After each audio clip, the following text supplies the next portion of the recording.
Live from Citizen TV, this is Friday Night with Lillian Mooney.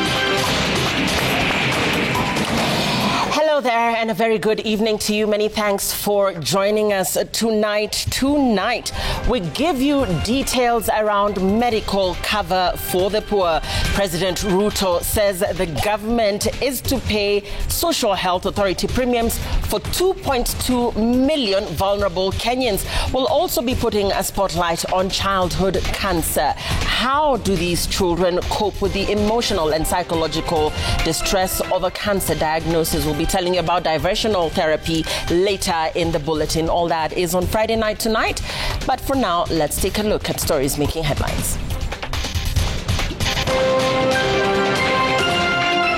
Wanalalamika ya kwamba nimeyafungua makao haya yakawa ni makao ya watu rejareja, ati nimeshusha heshima ya State House. Mimi nataka niwaambie, sijashusha heshima ya State House, nimeinua heshima ya Wakenya. State House gates are open. President Ruto defends hosting of political delegations at State House. You have money to bribe, you have no money to pay university loans. You are bribing Kenyans. Former Chief Justice David Maraga accuses Ruto of using public funds for political campaigns. Serikali ya Kenya itawalipia Wakenya siku ya leo Wakenya milioni 2.2 million. Medical cover for the poor. President Ruto says government to pay Social Health Authority premiums for 2.2 million vulnerable Kenyans. We had an accident and we lost one officer who, as of today, we are doing preparations on how to repatriate the body. Finally heading home.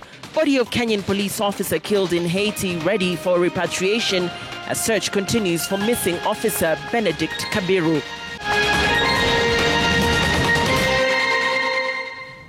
Good evening. Our sign language interpreter tonight is Wilson Ochuka. President William Ruto has today dismissed accusations that he has degraded the dignity of State House by hosting campaign rallies on the grounds through a constant flow of delegations to the president's official residence here in Nairobi. The president says he has instead elevated the stature of Kenyans by opening the gates of State House for visiting delegations.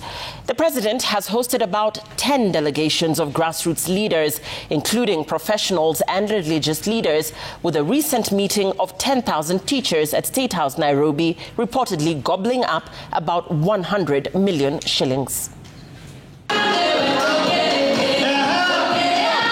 It was another group in a long list of delegations which have been streaming into the State House, Nairobi, in the past 1 month. Earlier Friday, President William Ruto met a team of vulnerable members of the community and Social Health Authority officials at State House, Nairobi, during the launch of the SHA sponsorship program. Najua wengi wenu ni mara ya kwanza kufika hapa State House. President Ruto fired at those criticizing his State House meetings. Wanalalamika ya kwamba nimeyafungua makao haya yakawa ni makao ya watu rejareja, ati nimeshusha heshima ya State House. Mimi nataka niwaambie, sijashusha heshima ya State House, nimeinua heshima ya Wakenya.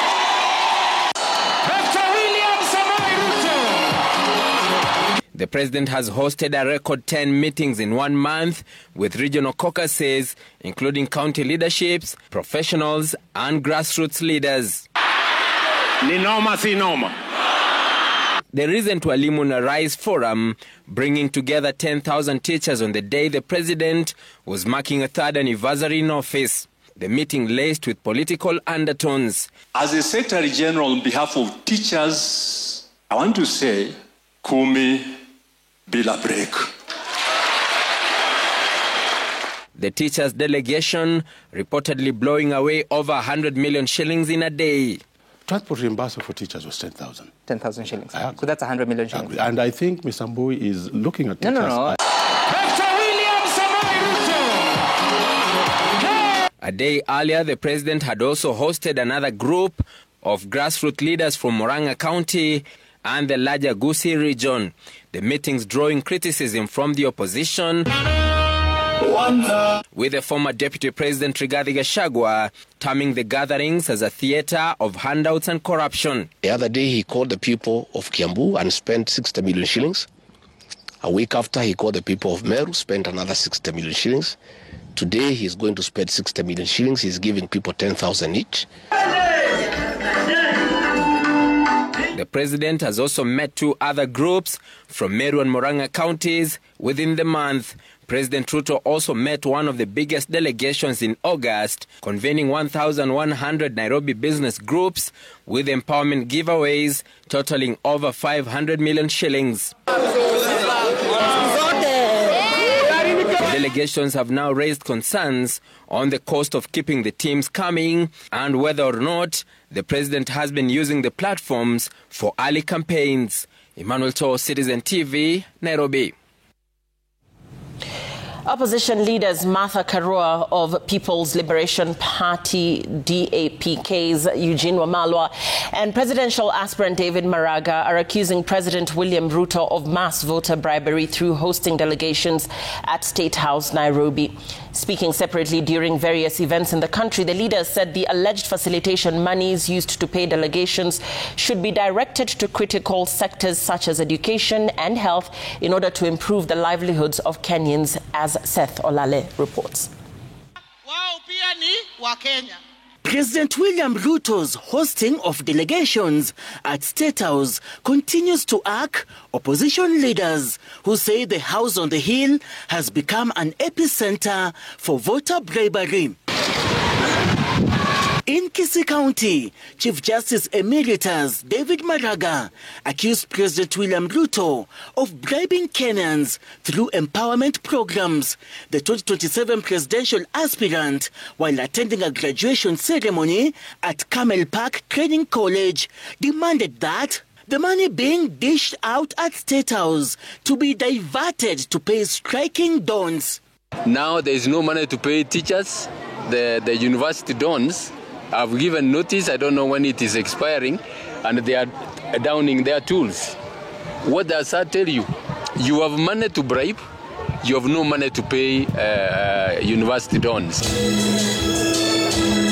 Speaking during the burial service of the late Stephen Muriuki in Ngariama location, Gishungu constituency, Kirinyaga County, People's Liberation Party leader Martha Karua accused President William Ruto of misprioritizing funds meant for essential sectors such as education and health. He cannot have money for bribery, but not money for the welfare of lecturers. He is a letdown, and it looks like he wants to be the last hustler to be educated and to stop any further education for the children of hustlers. In Kisii County, Democratic Action Party leader Eugene Wamalwa, while attending the burial ceremony of Jackson Nandaro, uncle to a party official in South Mugirango, accused President William Ruto of mismanaging health issues in the country. Kila mtu aliye na payslip, awe mwalimu, awe polisi vile mzee alikuwa, awe muuguzi, payslip imefinywa hadi hakuna kitu imebaki. Ama huku Kisii muko sawa? The leaders saying they will remain united to ensure President William Ruto exits State House through the 2027 presidential poll. Seth Olale, Citizen TV. 2.2 million Kenyans will benefit from government support in paying Social Health Authority premiums. President William Ruto says the move is meant to ensure high-quality health care is accessible to all Kenyans, regardless of their financial status. President William Ruto opened State House doors to the healthcare sector during an event to launch government sponsorship for the vulnerable. The president said 2.2 million Kenyans from 558,000 households have already been identified, and the government will pay their premiums in full. Our children, our elderly people, people with a disability, to access specialized care to have and today leave State House when each one of them, and we have made sure we have activated and they have received in their phones a text message that going forward they are members of the Social Health Insurance Fund. Tuko na mahospitali 9,000. Hiyo hospitali 9,000, any of those hospitals, you can now go to any of the hospitals with your, today with your chief membership, and you can access. The president also addressed concerns from county governments about the financial implications of absorbing universal health coverage staff. He acknowledged concerns about costs, but assured governors that the national government would provide the necessary funds. Beyond salary, whatever other obligations, we are going to make sure that we provide the money now and make it part of the shareable revenue going forward, so that we do not burden counties with that responsibility. President Ruto instructed the Kenya Medical Supplies Authority, KEMSA, to ensure that the drug refills remain above 90% to guarantee that Kenyans continue to receive the medical care they deserve, while assuring Kenyans that all counties will receive new medical equipment to improve service delivery. The president called on members of parliament to identify vulnerable individuals in their constituencies and support them through the Constituency Development Fund to ensure no one is left behind. Deputy President Professor Kithure Kindiki was meeting more than 6,000 community health promoters from Meru County at Irunduni, Tharaka Nithi County, said the Kenya Kwanza government is keen on strengthening the healthcare sector. Mambo ya madawa ipatikane. Tuboreshe mambo ya daktari apatikane. Tuboreshe equipment ya kupima wagonjwa ipatikane. Na kila mtu ako na bima ya afya. Na tuondoe fraud kwa sababu NHIF iliharibiwa na fraud na ukora. Emily Chebet, Citizen TV. Government officials in Kilifi have indefinitely suspended an organization from supplying food to 17 schools in Ganze after a viral clip emerged showing pupils compelled to pray as if they were members of the donor's religion before receiving relief food.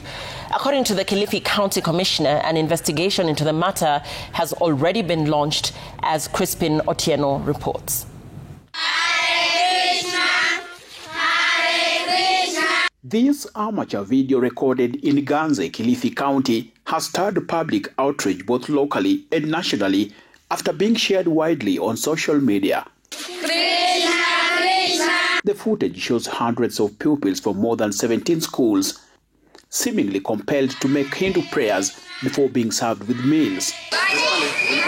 In some schools, head teachers are captured on camera directing learners to recite Hindu prayers as part of the new routine before meals. Maombi ambayo yeye alitupatia lazima tuendelee tuyakariri. Other videos show pupils in secluded areas adhering to the directive.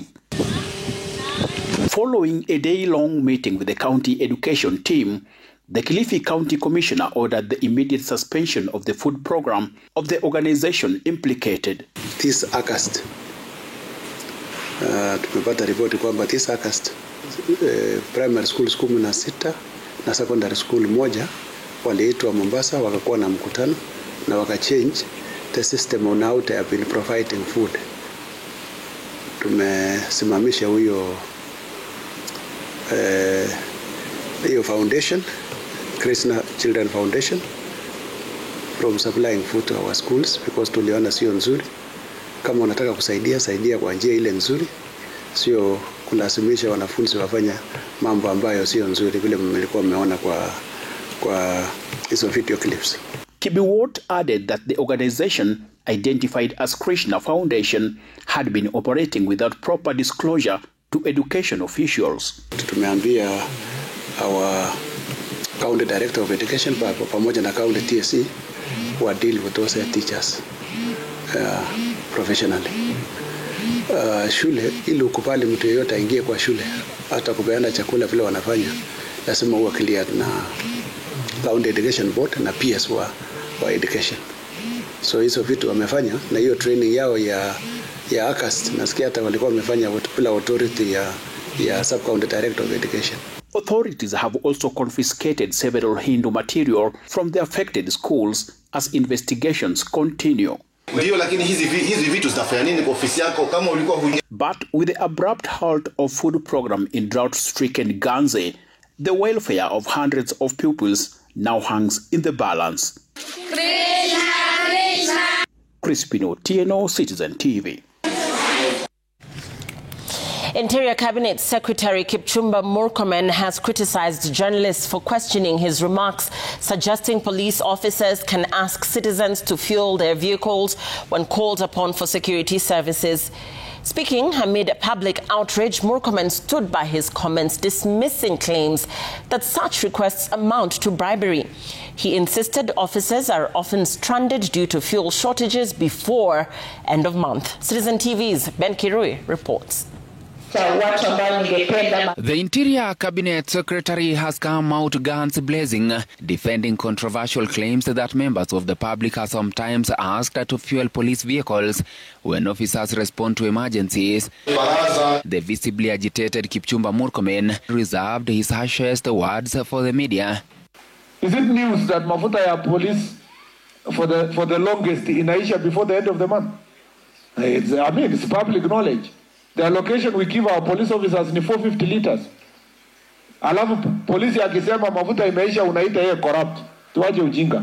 Speaking during a security forum in Nyamira County, Murkomen accused the journalist of twisting his earlier comments and turning a funding challenge into a corruption scandal. Nilikuwa naona wengine hapa wanaandika kwa gazeti ati Murkomen is encouraging corruption by saying support police officers mwekee mafuta kwa gari zao. Kwani hiyo ni story? Nikawa some of these watu wanaandika magazeti. They have never interacted with police officers. The CS stood by his earlier position, stating that it is not uncommon for police vehicles to run out of fuel mid-month, a situation he attributes to budgetary constraints. You know, let's also be reasonable. Mafuta imeisha, it is 450 liters. What did you want the police officer to say? However, Murkomen revealed the government is already moving to fix the problem, citing ongoing discussion with the Treasury to increase the monthly fuel allocation for police vehicles from 450 to 650 liters. I have not also just spoken. We have agreed with Treasury that the allocation per month should move from 450 at least to 650 to start with, to assist our police officers to solve the bill. During his engagement with local security officers, Murkomen urged police commanders to hold regular meetings with local communities to build trust, improve service delivery, and enhance security coordination. Ben Kirui, Citizen TV, Nairobi. Now, the body of a Kenyan police officer killed in Haiti is ready for repatriation while the search continues for missing police officer Benedict Kabiru. That's according to the mission, which also faces challenges ranging for underfunding and logistics. Ayub Abdikadir reports on the blend of police and diplomatic missions in the island country. The airport in Port-au-Prince paints a grim picture. That of disorder and a breakdown in order and organization. Lying all over here is the wreckage of the country's once flourishing airline, Air Haiti. We join the Kenyan-led mission as they observe a minute of silence for their fallen comrades. Here, the force commander meets the conglomerate of officers, drawn from different countries and for which Kenya takes the lead. It is here they coordinate their activities, plan for operations to take on the gangs of Port-au-Prince, who control a large percentage of this Caribbean country's city, and who now are on the retreat. And a year into the mission, the force commander lays down a scorecard when he says it's complete with gains against the gangs. In pursuit of its mandate, the MSS mission has so far disrupted criminal networks and repelled numerous gang attacks, liberating key areas of Port-au-Prince and beyond from the grip of gang violence. Further to this, schools have reopened, markets are bustling again, hospitals, some of them have resumed operations, and families are currently returning to their homes. This mission has also had its fair share of challenges, the human cost appreciated by the command. We had an accident and we lost one officer who, as of today, we are doing preparations on how to repatriate the body back to Kenya. And he remains to be our hero because he died on the line of duty. The last one is the person who is missing in action, one officer who is still missing in action. And as we are talking right now, we put all the mechanism in place to ensure that we get our officer back. Down across the tiny roads of Port-au-Prince, we visit the Kenyan consulate, headed by former Deputy Inspector General of Police. Outside his office, he shows us the favelas of this diplomatic neighborhood that houses at least 17 diplomatic missions. Also, we are here to ensure that we protect and project and promote Kenyan interests within Haiti and the larger CARICOM area. We promote trade, investment, and commerce. That is something we are doing here. Yesterday, I was able to engage with the president, and those are some of the issues we're engaging here. Back to the airport, it's time for night patrol with the Kenyan police. This is routine and is meant to keep the gangs from retaking areas they were driven out of. And when need arises and we approach the gang areas, this island country is a complex case and its people faced with multiple threats, with the collapse of public life fast accelerating. And for those fleeing the breakdown in law and order into neighboring countries, the Dominican Republic, for instance, which it shares a land border with, its chances on migration over there are hardening. Hope now only hinging on the Kenyan-led mission here to restore peace and stability. Ayub Abdikadir, Citizen TV, in Port-au-Prince, Haiti. Ayub Abdikadir reporting from Haiti there and keeping us up to date with what's happening in that island country. Back here at home, the Office of the Controller of Budget, Dr. Margaret Nyakango, has clarified that the county government of Homa Bay has been operating 274 bank accounts and not the 558 accounts reported in its annual county government budget implementation review report for the financial year 2024-2025. The clarification is in apparent response to a letter from the Homa Bay County Finance Executive who sought to set the record straight. Let's take a look. In a letter written in response to the Homa Bay County Chief Executive Member for Finance and Economic Planning, Solomon Obiero, the Controller of Budget regretted the figures which had attributed the extra numbers to the Level 1 health structures in the county which do not operate any bank accounts. The office promised to publish a corrected version of the report in a new edition of the annual report for the financial year 2024-2025 to maintain the integrity and accuracy of the published information.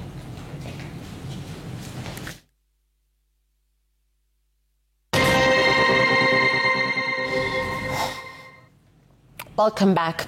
The family of two miners who vanished after boarding a public service vehicle, Matatu, en route to their home in Lakisama, Babadogo area is calling for help to find them. 3 weeks have passed and the whereabouts of the miners remain unknown.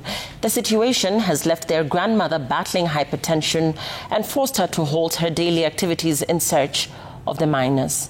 Ode Francis now reports. This image at the gate welcomes us to the home of Junaida Ashuma, aged 3, and Ketra Alisi, aged 10, both missing for the last 3 weeks without a trace. Their grandmother and Junaida's mother visibly distraught over the disappearance of the two miners. These photos serve as painful reminders of the moments before they went missing. Msichana anaitwa Ketra, miguu yake yote mbili iko na hitilafu, moja right operation, hii ingine ilichomeka kama bato mdogo, ni kiwete kabisa hivi. Walikuwa wanatoka jamia kula chipo na Ketra mguu ilikuwa na mume, ikabidi weke Ketra kwa gari na Junde. Junia ni mdogo wa kujihoma au wafuate nyuma wakikuja kwa miguu. Walifika hapa kuuliza shosho yangu, wakaambiwa watoto bado hajafika. After filing a report at the Lakisama police station, the last matatu they boarded was traced, but the driver denied ever seeing the two children. Driver alinichipa akaniambia, mama, Gari ni mimi ni driver. Sasa ile mtu anasema unishukishe, mimi nachukisha. Siangalienge mahali mtu anachukia wapi. Hiyo kesi mimi sijui. Their efforts to locate Ketra and Junaida have reached a dead end. Tumeenda Kibira, tumetafuta Dandora, saidi za Zimmerman, Kariobangi, saidi za Madari, Kiamaiko. Now, it is 3 weeks since Ketra and Junior last spoke to their ailing grandmother in this house, never to be seen again. It is the family's hope now for the government to come in and find their children. Ode Francis, Citizen TV, Lakisama, Nairobi. If you happen to get any word on these minors, please report to the nearest police station. Now, Deputy President Kithure Kindiki has dismissed the opposition's bid to unseat President William Ruto in 2027, saying they are clueless when it comes to resolving the country's real problems. The Deputy President-led Kenya Kwanza leaders fired back at the opposition for what they called opinionated and baseless remarks about President Ruto's presidency. Marianne Nyambura reports. Deputy President Kithure Kindiki was in South Imenti constituency, Meru County, for an economic empowerment engagement where he challenged government critics to present credible alternative development policies and programs. He took particular issue with criticism of flagship government initiatives such as Taifa Care and the Affordable Housing Program. Mimi nawaonya, niliona siku ingine wamekuja hapa Nkobo kutusi sisi. Let them not try that. Sisi ni watu waungwana, sisi ni watu wa amani, lakini usilete madharau. Ama namna gani? Ukitaka kuja fanya mkutano wako, uza sera yako. Ukimaliza kuuza sera, urudi nyumbani. Other Kenya Kwanza leaders speaking at a women's empowerment forum in Mount Elgon, Bungoma County, pledged their support for President Ruto's re-election bid in 2027. Wanasema hawana candidate. Ati candidate yao ni kondoo. Si umeona hii watu tumewashinda? Ati wakiweka kondoo hapa na waweke William Ruto hapa, ati watapikia kondoo. Sasa candidate yao si ni kondoo. Na siasa bado haijaanza. Hao wengine wacha ikianza watajikuta kule msituni. Mimi nimekaa na Mheshimiwa Ruto, akianza kutembea kukoroka siasa atakuwa huko, na sio atunamchagua kwa sababu nyingine, lakini kwa sababu yeye amefanya maendeleo ambayo yameanza kuonekana. In Narok County, UDA leaders accused the opposition of making statements driven by tribalism. Tukienda na hiyo sera, tutazama. Twende na uwezo wa mtu. Wale mabwenyenye ambao tumewang'oa katika masuala ya utawala na watoto wao na vifaranga vyao wamekereka sana. Matusi katika mitandao. And during a Kenya Kwanza women's empowerment program in Kisumu County, leaders argued that the broad-based government is inclusive of all communities. Mimi nataka kuwaelezea, watashangaa kwa sababu baba akishikana na Ruto, ile vumbi wataona ni vumbi ambayo hawatawahi kufanya nini kuona. Marianne Nyambura, Citizen TV. Every year, thousands of children in Kenya face a life-changing diagnosis, and that is cancer. But outside the hospital wards and tough treatments, something beautiful is happening. At the heart of their healing journey, hope is being woven through art, music and creativity. Thanks to the Faraja Cancer Trust, children undergoing cancer treatment are finding comfort and courage through complementary therapy like art and knitting, helping them smile, express themselves and reclaim a sense of normalcy even in the most difficult times. Every year in Kenya, an estimated 3,000 children are diagnosed with cancer. The number is likely to be higher due to misdiagnosis. Leukemia, lymphoma, and other aggressive forms are some of the most common, but for many of these children, the battle doesn't start in the hospital. It starts long before. With challenges stemming from long journeys to treatment, misdiagnosis of symptoms, and insufficient infrastructure for diagnosis and care. Sadly, survival rates for pediatric cancers in Kenya are considerably lower than in high-income countries. Children with cancer are at risk of functional limitations and participation restrictions. But in the middle of this storm, there is hope. At the Faraja Cancer Trust, children undergoing treatment and their caregivers are discovering the impact of diversional therapy. At Faraja Cancer Support Trust, our focus is on providing psychosocial support services to children who are undergoing treatment for cancer. And it also expands to cover caregivers as well. And so this is what makes our services inclusive. So when it comes to children, we have various complementary therapies that, as the word means, they complement the medical treatment. When a child is diagnosed with cancer, they are not walking the journey alone. Family members find themselves internalizing complex emotions related to treatment, lifestyle changes, and decision-making. They also need this therapy. So we started with patients who are admitted in HC, who are young adults and also teenagers. And then the program evolved to include even mothers of children who have been admitted in the hospitals. And this really helps in terms of relieving anxiety and also the depression that's involved whenever they're admitted for treatment. One of the challenges that we've also noticed is that initially the male population was not inclined towards knitting because of the cultural association of it being a woman's role or activity, but nowadays we are noticing that even male patients are involved. The complementary therapy uses recreational, creative, and leisure activities to help them cope with the emotional and psychological challenges of their diagnosis and treatment. Diversional therapy effectively reduces psychological distress, helping the children reclaim a sense of normalcy in the middle of medical routines. We have beautiful pieces that were created as a result of a child being admitted. Yes, they are going through the treatment, they're going through pain. Some of them have fatigue and nausea, but out of this experience, they can get some form of comfort and relief as they participate in these activities. And then we also have weekly music therapy, just to engage the kids and help them to feel a sense of relaxation even as they're away from home getting treatment. Whether in individual sessions or group settings, diversional therapy improves the overall wellness of children and families impacted by pediatric cancer. Business News brought to you by Safaricom Business. Tukitaka kugrow zaidi, we choose partners with solutions that get us there. You could also power your progress. Join Safaricom Business today. Power your progress at business.safaricom.co.ke. Let's talk business now. And telco service provider Safaricom has made a significant upgrade to its mobile money service platform, M-Pesa. The move is aimed at expanding transaction processing capacity by 33% from the current 4,000 to 6,000 transactions per second. It can be scaled upwards to 12,000 transactions per second based on demand. This is the largest overhaul since 2015 and is designed to strengthen resilience, accelerate processing speeds, and embed artificial intelligence across the ecosystem. We process a lot of transactions daily. To give you a sense of the number of transactions we process on a daily basis, we started off by processing less than 100 transactions per second when we started 18 years ago.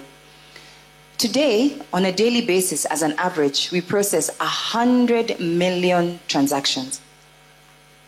And that continues to grow. As we introduce more use cases, as we continue to innovate, the desire and the speed of transactions has to increase. Cloud infrastructure is very key in delivering that. The country's digital credit industry has grown into a multi-billion shilling sector, with borrowers now taking up more than 13 billion shillings in loans every month. But alongside this rapid expansion come questions over rising defaults, borrower welfare and data security. Jasmine Wamboi has the details. The Digital Financial Services Association of Kenya says digital lending accounts have grown more than fivefold in 2 years, from 600,000 to 3.3 million. Today, 5.5 million Kenyans borrow from 40 registered providers each month. According to the association, the sector has supported not only household consumption, but also small businesses, financing startups, and even asset purchases. In terms of impact into the Kenyan economy, we've been very impactful. If you look at the number of smartphones being financed every month today, is about 230,000 from our membership. If you look at the amount of bodabodas we lend to and bodaboda drivers and the bikes they use, estimates say that we've financed 68.4 of the 2.5 million bikes on the road. The association is now in talks with the Central Bank of Kenya to tighten regulation, including a proposal to raise a minimum capital requirement for lenders from 20 to 50 million shillings in order to weed out rogue players. What we know is that there's tremendous credit growth. The bank's total assets now are about in excess of 7 trillion.